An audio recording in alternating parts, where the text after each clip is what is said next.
Hi guys, welcome back to my channel. So మనం బతకడానికి oxygen అనేది ఎంత ఇంపార్టెంటో మనందరికీ తెలిసిందే. ఫుడ్ అండ్ వాటర్ లేకుండా మనం కొన్ని రోజులైనా బతకగలం, కానీ గాలి పీల్చుకోకుండా మనం కొన్ని సెకండ్లు కూడా బతకలేం. అలాంటి ఆక్సిజన్ని నేచర్లో ఉండే చెట్లు మనకి అందిస్తాయి. ఆ గాలిని పీల్చుకుంటూ మనం ప్రతిరోజు బతుకుతున్నాం. సో మనిషి జీవితం మొక్కల పైన ఆధారపడి ఉంది. ఆ మొక్కలు అందించే ఆక్సిజన్తో ముడిపడి ఉంది. అందుకని చెట్లకి బొట్లు పెట్టడము, పూజలు, వాటి చుట్టూ ప్రదక్షిణాలు చేస్తూ చెట్లని ఆరాధించడం మన ఇండియన్ కల్చర్. కానీ ఇప్పుడు మనుషులు ఎక్కువయ్యారు, మొక్కలు తగ్గిపోయాయి. కాబట్టి గాలిలో ఉన్న కెమికల్స్ కూడా ఎక్కువయ్యాయి. యాజ్ పర్ WHO, వరల్డ్ లో per year 7 million people just air pollution వల్లనే చనిపోతున్నారు. ఈ పొల్యూషన్ ఎలా వస్తుందని మన అందరికీ తెలిసిందే. ఇండస్ట్రీస్ కావచ్చు, ట్రాన్స్పోర్టేషన్ కావచ్చు, పవర్ ప్లాంట్స్ కావచ్చు, ఇలా వీటన్నిటి వల్ల గాలి మొత్తం పొల్యూట్ అయిపోతుంది.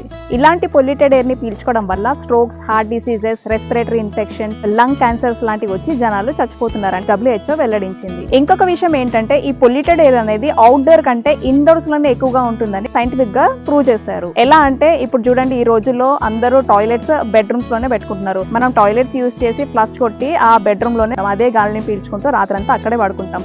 సో అలా కానీ టాయిలెట్ క్లీనర్స్ కానీ, మనం యూజ్ చేసే ఫ్లోర్ క్లీనర్స్ కానీ, ఆల్ అవుట్స్ కానీ, ఇట్లా రకరకాల వల్ల అవుట్డోర్స్ కంటే ఇండోర్స్ లోనే ఎయిర్ అనేది ఎక్కువగా పొల్యూట్ అయిపోతుంది. సో ఇంట్లో ఉన్న బయట ఉన్న మొత్తం మనం పొల్యూటెడ్ ఎయిర్ ని పీల్చుకుంటున్నాం. సో ఈ గాలిని క్లీన్ చేయడానికి, ప్యూర్ ఆక్సిజన్ రావడానికి మనం చెట్లు పెంచాలని మన అందరికీ తెలిసిందే. అన్ని చెట్లు ఒకే విధంగా ఆక్సిజన్ ని రిలీజ్ చేయవు. కొన్ని చెట్లు డే టైమ్ లో ఆక్సిజన్, నైట్ టైమ్ లో కార్బన్ డైఆక్సైడ్ రిలీజ్ చేస్తాయి. అది కాక అది రిలీజ్ చేసే ఆక్సిజన్ లెవెల్స్ కూడా తక్కువగా ఉంటాయి. ఇంకా వీటిని పెంచుకోవడానికి ఇంట్లో చాలా స్పేస్ ఉండాలి. కానీ గాలిలో ఉండే పొల్యూటెంట్స్ ని అబ్జర్వ్ చేసుకుని 24 అవర్స్ మనకి ఆక్సిజన్ అందించే మొక్కలు కొన్ని ఉన్నాయి.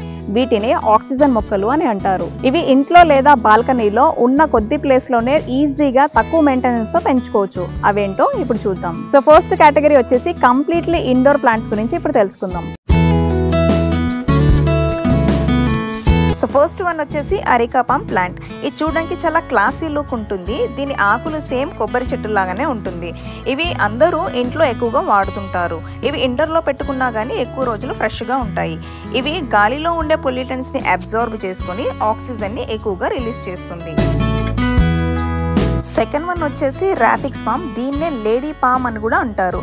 ఇవి కూడా ఇండోర్లో పెట్టుకుంటే మంచి ఎయిర్ ప్యూరిఫైర్ లాగా పనిచేస్తుంది.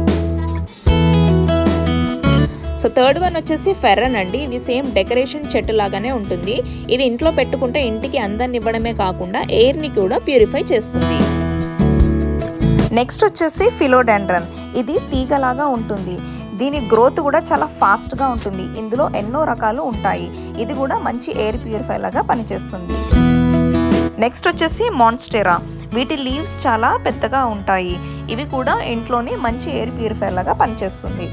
సో సెకండ్ కేటగిరీ వచ్చేసి కంప్లీట్లీ ఇండోర్ కాకుండా ఉన్న కొద్ది ప్లేస్ లో బాల్కనీలో లేకపోతే కాంపౌండ్ వాల్ దగ్గర పెట్టుకునే కేటగిరీ చూద్దాం. ఈ కేటగిరీలో ఉండే మొక్కలకి కంప్లీట్ ఎండ కాకుండా సెమీ షేడ్లో వచ్చే దగ్గర పెట్టుకునే మొక్కలు అనమాట.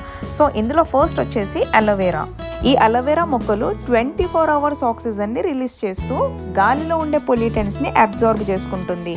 ఈ ప్లాంట్ మెడిసినల్గానే కాదు, మంచి ఎయిర్ ప్యూరిఫైర్గా కూడా పేరు తెచ్చుకుంది. ఈ కేటగిరీలో సెకండ్ వచ్చేసి స్నేక్ ప్లాంట్. ఇది ఎక్సలెంట్ ఎయిర్ ప్యూరిఫైర్ అండి. గాలిలో ఉండే రకరకాల కెమికల్స్ని క్లియర్ చేస్తుంది.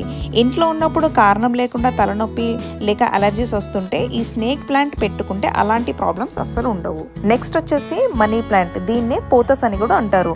ఇది నార్మల్గా అందరి ఇళ్లలో చాలా ఈజీగా పెరిగే ప్లాంట్. ఇది ఇంట్లో కూడా పెట్టుకోవచ్చు అనమాట. ఇంట్లో అయినా బయట అయినా డెకరేషన్ లాగా పెట్టుకుంటే మాత్రం ఇల్లంతా చాలా అందంగా కనిపిస్తుంది. నెక్స్ట్ వచ్చేసి స్పైడర్ ప్లాంట్. ఇది చూడడానికి స్పైడర్ లా ఆకారం ఉంటుంది కాబట్టి దీన్ని స్పైడర్ ప్లాంట్ అని అంటారు. ఇది కూడా బెస్ట్ ఎయిర్ ప్యూరిఫైర్ లాగా యూజ్ చేయవచ్చు. నెక్స్ట్ వచ్చేసి పీస్ లిల్లీ. ఇవి కూడా మంచి ఎయిర్ ప్యూరిఫైయర్. ఈ ప్లాంట్స్ స్పెషల్గా డస్ట్, ఇతర బ్యాక్టీరియాలను రిమూవ్ చేస్తుంది. మనకి స్ట్రెస్గా ఉన్నప్పుడు ఈ మొక్కలతో కాసేపు టైం స్పెండ్ చేస్తే కొంచెం రిలీఫ్గా ఉంటుంది. నెక్స్ట్ వచ్చేసి తులసి. తులసి మెడిసినల్ పరంగా హిందూ ట్రెడిషనల్లోనూ ఎంతో ఇంపార్టెన్స్ ఉన్న మొక్క. ఇందులో 2 జాతులు ఉంటాయి. ముదురు రంగులో ఉండే జాతిని కృష్ణ తులసి అని, కొంచెం లేత రంగులో ఉండే దానిని రామ తులసి అని అంటారు. రామ తులసి కంటే కృష్ణ తులసి మెడిసినల్ గానే కాదు, ఎయిర్ ప్యూరిఫైయింగ్ చేయడంలో కూడా ఇదే చాలా మంచిది. ఈ మొక్క ఇంట్లో ఉంటే చుట్టూ ఉన్న ఎన్వైరన్మెంట్ అంతా ప్యూరిఫై చేస్తుంది. ఇది డేలో 20 hours ఆక్సిజన్ ని రిలీజ్ చేస్తుంది. అలానే గాలిలో ఉండే హార్మ్ఫుల్ కెమికల్స్ ని అబ్జర్వ్ చేసుకుని ప్యూరిఫై చేసిన ఆక్సిజన్ ని మనకి అందిస్తుంది. సో థర్డ్ కేటగిరీ వచ్చేసి కంప్లీట్లీ అవుట్డోర్ అండి. మీ ఇంటి దగ్గర మంచిగా ఓపెన్ ప్లేస్ ఉంటే అక్కడ మీరు పెంచుకునే చెట్ల గురించి ఇప్పుడు చూద్దాం. ఇప్పటిదాకా చెప్పుకున్న మొక్కలన్నీ చిన్న చిన్నవి కాబట్టి వాటి నుండి వచ్చే ఆక్సిజన్ కూడా తక్కువే. మరి ఇంటిని పాదికి ఆక్సిజన్ సప్లై ఎప్పుడూ ఉండాలంటే 24 hours ఆక్సిజన్ని రిలీజ్ చేసే చెట్టు పెంచుకోవాలి. మీ ఇంట్లో పెద్దగా ప్లేస్ ఉంటే ఈ 3 చెట్లని పెంచుకోండి. సో ఫస్ట్ వచ్చేసి వేప చెట్టు. వేప చెట్టు అనేది ప్రకృతి మనకు అందించిన గొప్ప వరం. ఇది అందరికీ తెలిసిన చెట్టే అండి. ఈ చెట్టును 4000 years పైగా ఇండియాలో మెడిసిన్స్ లో యూస్ చేస్తున్నారు. ఈ చెట్టు పగలు రాత్రి అనే తేడా లేకుండా 24 hours ఆక్సిజన్ ని రిలీజ్ చేస్తూ ఉంటుంది. నెక్స్ట్ వచ్చేసి బనానా ట్రీ అండి. ఇది కూడా మంచి ఎయిర్ ప్యూరిఫైయర్ లాగా పనిచేస్తుంది. అరటి చెట్టును ఒక విధంగా కల్పవృక్షం లేకపోతే కామధేను అని కూడా పిలుస్తారు. ఎందుకంటే కొబ్బరి చెట్టు లాగా అరటి చెట్టులోని ప్రతి భాగము యూజ్ అవుతుంది. అదే కాకుండా ఈ చెట్టు గాలిని క్లీన్ చేయడంలో కూడా మంచిగా పనిచేస్తుంది. నెక్స్ట్ వచ్చేసి పీపుల్ ట్రీ అండి. దీన్నే రావి చెట్టు అని కూడా అంటారు. ఈ రావి చెట్టు ఎక్కువ మొత్తంలో ఆక్సిజన్ ని రిలీజ్ చేస్తుంది. ఎర్లీ మార్నింగ్ ఈ చెట్టు దగ్గర వాకింగ్, జాగింగ్ చేసేవారు ప్యూర్ ఆక్సిజన్ ని పీల్చుకుంటారు. దీనితో ఫిజికల్ అండ్ మెంటల్ హెల్త్ బాగుపడుతుంది. రావి చెట్టు గాలిలో చాలా శక్తి ఉంటుంది. ఇది మనిషి థాట్స్ అండ్ యాక్షన్స్ ని కూడా కంట్రోల్ చేస్తుంది.